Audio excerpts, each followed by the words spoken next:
Is the Strigoi Ghoul King any good in patch 5.3? C, the regular is the Ghoul King and the Bloodline one is the Vampire Lord. I mention this because I only figured this out in the middle of making the other video.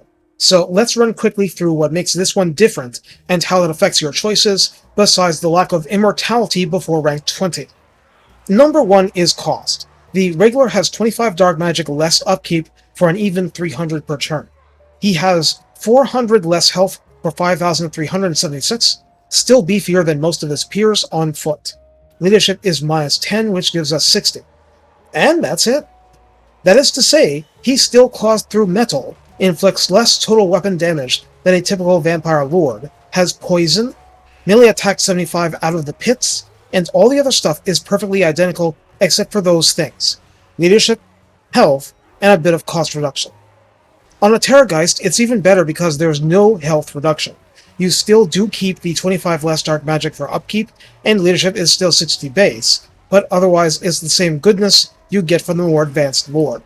So what about the skill tree? There's a ton that's missing here. Gone are the special skills to reduce upkeep for ghoul units or add physical resistance to them.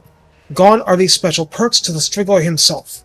What's not gone is that you still have a complete yellow tree, including Bloodlust and Red Fury, and a complete magic line including Spirit Leech, Doom and Darkness, Soul Blight, and Diviner. You just lack certain fluff, so you can devote those pips to these things, the red line, the blue line even. There's a lot of good things for vampire characters.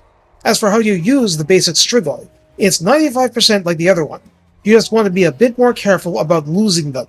Or you've resigned yourself to that and you're going to YOLO with an armor-piercing, regenerating lord and see if he comes out on top anyway.